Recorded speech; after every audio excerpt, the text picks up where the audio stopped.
Very good morning to all. I am Sudeshna from Premchand Memorial Public School and welcome to the fourth class. Students, today is English class and today we will discuss about punctuation marks. Okay, so you just listen carefully and try to understand. So let's start today's class. What is punctuation? The English language has a system of symbols and signs known as punctuation. English language में students एक system है और वो किसका है? Symbols and science का. ठीक है, और उसी को क्या कहते हैं? हम पंक्चुएशन कहते हैं. Okay, why do we need punctuation? हमें पंक्चुएशन की ज़रूरत क्यों होती है? Punctuation shows us how to structure sentences and how each sentence should be read. Punctuations हमें शो करते हैं या हेल्प करते हैं कि किसी भी सेंटेंस को कैसे बनाया जाए, स्ट्रक्चर किया जाए और हर एक सेंटेंस कैसे पढ़ा जाना चाहिए. ओके, पंक्चुएशन की हेल्प से ही हम ये काम कर सकते हैं. First is full stop. Okay, this is the sign of full stop. Full stop are used to mark the end of a sentence in initial of a person's name for abbreviations. Full stop का use किया जाता है English में किसी भी sentence को and करने के लिए. ओके, एंड किसी भी पर्सन के नेम को स्टार्ट करने के लिए. ठीक है, शुरुआत में भी हम लगाते हैं. एंड स्टूडेंट्स, इसका यूज़ एब्रीवेशंस के लिए भी किया जाता है जब हम कोई शॉर्ट फॉर्म लिखते हैं. Okay, just see the examples. Jim is feeling happy. So in this sentence जो फुल स्टॉप है वो लास्ट में लगाया है because we have to end of the sentence. Okay, mister Abraham is a kind man. In this sentence we used full stop with MR. Okay, हमने MR के साथ full stop लगाया है. ठीक है, because this is the initial of a person's name. Okay, and हमने एकदम last में भी लगाया है सेंटेंस के full stop. Okay, PK Singh is my uncle. Doctor S.K. Nair is a heart surgeon. So, in these sentences, P.K. and S.K. these are abbreviations. So, we used full stop here. Okay? And we used full stop with DR also, means doctor. Okay? Next is comma. It is used to show a pause while reading, to separate short distance and to separate words in a series. Comma का use किया जाता है पढ़ते वक्त थोड़ा सा pause देने के लिए. ठीक है, जब कॉमा लगा होता है that means we have to pause.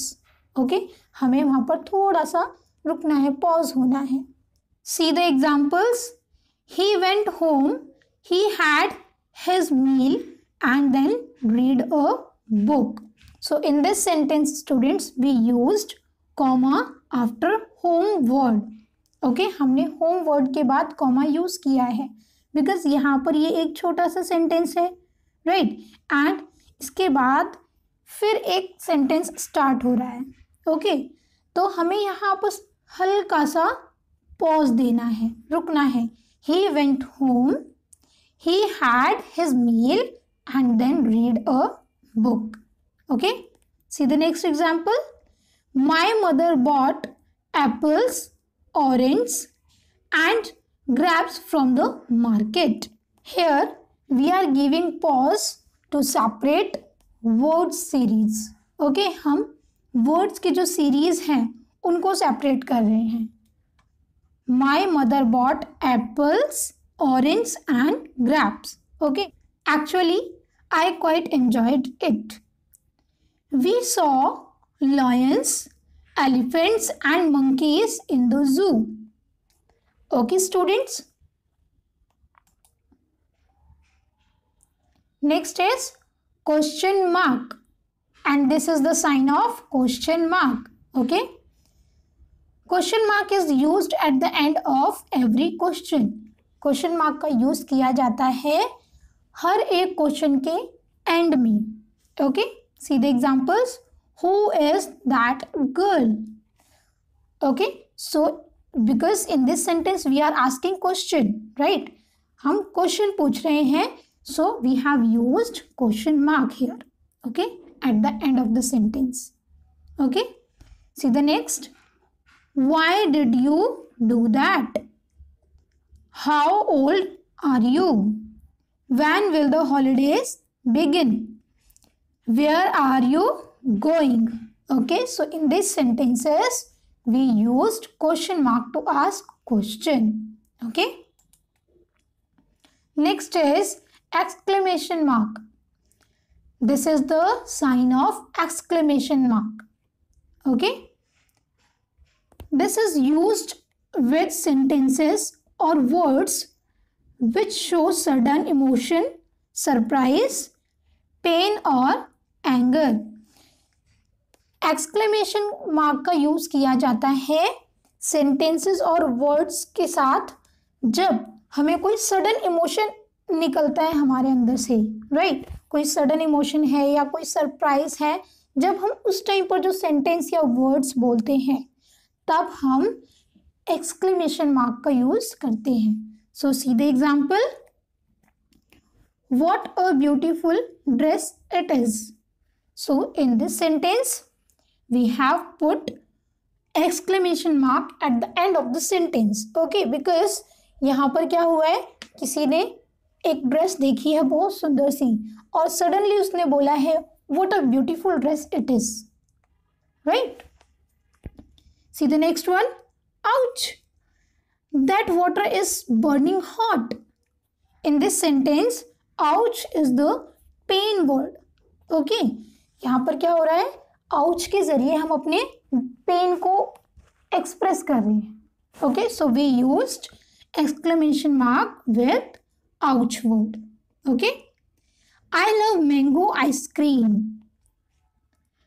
That is not fair. Hooray! We have won the match. Okay, so in these sentences we used exclamation mark. Okay.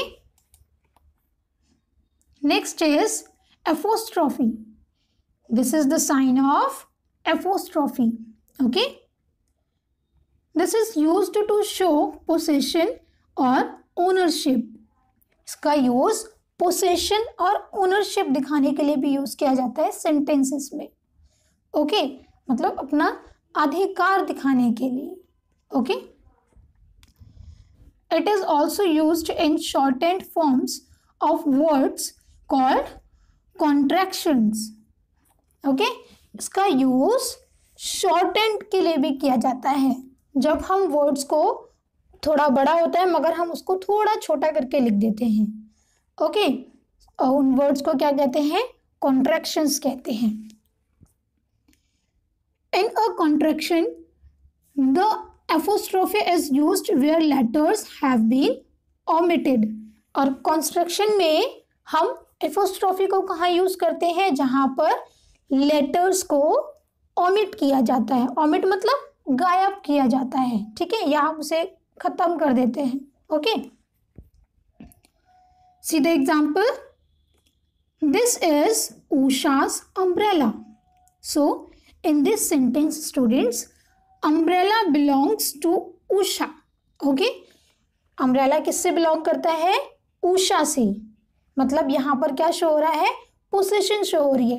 Okay, मतलब इसमें इसका अधिकार दिखाई दे रहा है कि ये जो अम्ब्रेला है ये उषा का है, किसी और का नहीं है, सिर्फ उषा का है. ठीक है. See the next one. I can't come for the picnic. In this sentence, can't is the contraction because we used can't instead of cannot. Okay हमने कैन नॉट की जगह पर क्या यूज किया है, कांट यूज करा है। Okay next is quotation mark. This is the sign of quotation mark. Quotation mark is used to indicate dialogues or statements said by someone. Quotation mark का use किया जाता है डायलॉग्स को indicate करने के लिए या कोई स्टेटमेंट को इंडिकेट करने के लिए जो किसी के द्वारा कही गई होती है। ठीक है, see the examples. Neha said I love to read a book. So in this sentence, I love to read a book. This statement is said by Neha. ठीक है, ये स्टेटमेंट किसके द्वारा कही गई है, नेहा के द्वारा। Okay so this is the statement, so this is in inverted commas or we can say quotation marks. Okay, see the next one. What did you do yesterday? Asked Rohit. I think it might rain today, said Sam. Tom said, I hope we can go outside today. So in these sentences we used quotation mark for the statement or dialogue. Okay, next is parenthesis or we can say round brackets. Okay, separates extra information from the rest of the sentence or add emphasis. Round brackets का use किया जाता है जब हमें कुछ और extra information डालनी होती है, ठीक है, अपने सेंटेंस में और उसी पर जोर दिया जाने के लिए। Okay, commas can replace them without changing the sentence, और कॉमा इन्हें रिप्लेस कर सकते हैं। ठीक है, राउंड ब्रैकेट्स की जगह हम कॉमा भी लगा सकते हैं। ओके, अपने सेंटेंस को चेंज किए बिना। Just see the examples. On the weekends I visit James, my best friend. So in this sentence we used round brackets. Okay, so James, who is the James? James is the best friend. Okay, okay students, James किसका best friend है, मेरा best friend है। So we have mentioned here in the brackets my best friend. Okay, see the next one. Yesterday, Friday was the last day of school. So कल क्या था, जो कल था, जो बीत गया। ओके, yesterday लास्ट डे था हमारे स्कूल का, और वो yesterday जो है वो कौन सा दिन था, that was Friday. Okay, next is square brackets. These are used by the editor to indicate extra information. इनका यूज किया जाता है एडिटर के द्वारा जब कुछ एक्स्ट्रा इंफॉर्मेशन इंडिकेट करनी होती है। Okay, so just see the examples. The book states that when climbing it mountain it is important to be very safe. So in this sentence we used square bracket here. Okay, हमने यहाँ पर square brackets का use किया है because कहाँ पर चढ़ते हुए हमें अपनी सेफ्टी इंपॉर्टेंट रखनी चाहिए, माउंटेन पर। Okay, next is slash. Forward slash is used to indicate the word और and can be used to separate the day, month and year.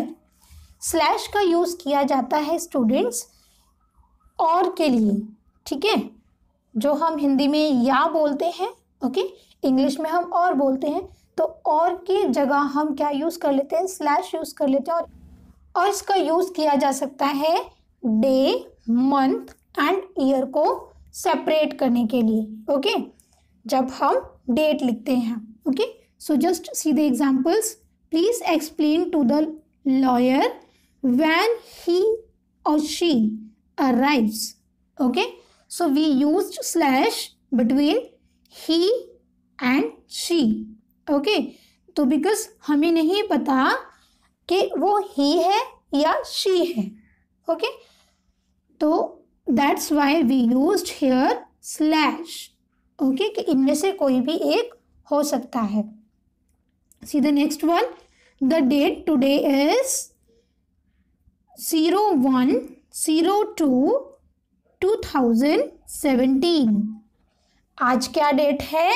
आज डेट है 1 February 2017. Okay. Hyphen. Hyphen is used to join words or to separate syllables in a word. Hyphen का use किया जाता है words को जोड़ने के लिए. ओके, या दो अक्षरों को सेपरेट करने के लिए. Okay, see the examples. She is very self confident. So here we are joining two words, self and confident. हमने दो वर्ड्स को यहाँ पर जोड़ रहे हैं, सेल्फ एंड कॉन्फिडेंट, और ये क्या बन गया है? एक वर्ड बन गया, self confident. Okay, see the next one. Her son is going to be 4 years old. Here we are separating them, 4 years and old. Okay, n dash. N dash indicates a period of time, range of numbers or a distance. n dash क्या करता है? ये indicate करता है period of time. Time का जो एक period होता है उसको दिखाता है, उसको इंडिकेट करता है. एंड जो हमारे नंबर होते हैं उनकी रेंज को दिखाता है और डिस्टेंस की रेंज को दिखाता है. Okay, so see the examples. She lived in London from 1999 to 2005. Okay, तो यहाँ पर 1999 से 2005 तक, यहाँ इसके लिए क्या यूज किया है? We have used en dash here. Okay, हमने यहाँ पर एन डैश यूज करा है एक टाइम पीरियड को इंडिकेट करने के लिए. Okay, see the next one. The numbers range from 1 to 20. ये तो सभी को पता होगा, हम बहुत छोटे से ये काम करते हुए आ रहे हैं, right? Like write the table 2 to 20, write the counting 1 to 100, है ना? सभी को पता है. Okay, so we are indicating here range of numbers. ठीक है. Em dash. Long dash that can be used instead of a comma, colon और brackets. जो एम डैश है इसे हम लॉन्ग डैश भी कह देते हैं, राइट? इसका यूज किया जाता है कॉमा की जगह. कॉमा की जगह इसका यूज किया जा सकता है. ओके, एंड कॉलन और ब्रैकेट्स की जगह भी इसका यूज किया जा सकता है. दिस एड्स एम्फेसिस और एनहेंसेस रीडेबिलिटी. ये क्या करता है? यह ऐड करता है एम्फेसिस को. एम्फेसिस मीन्स जोर देना. ठीक है, जब हमें अपने सेंटेंस में किसी पर या किसी भी वर्ड पर जोर देना होता है, जोर देकर पढ़ना होता है, तब हम एम डैश का यूज़ करते हैं. ओके, और ये हमारी जो रीडेबिलिटी होती है उसको क्या करता है? एनहांस करता है. Okay, see the example. I can't wait to see Amy my best friend on Sunday. Okay, so यहाँ पर स्टूडेंट्स इन दिस सेंटेंस हमने एम डैश यूज किया है. थोड़ा लॉन्ग जो डैश होता है उसका यूज किया है. Okay, Amy. एमी क्या है? मेरी बेस्ट फ्रेंड है. ठीक है, तो उसके बारे में यहाँ पर बात कही जा रही है कि I can't wait to see Amy. मैं वेट नहीं कर सकती अपनी बेस्ट फ्रेंड जो कौन है? एमी को देखने के लिए संडे को. Okay, so students, I hope you understood today's class. If you have any query, you can ask to me freely. So thank you so much.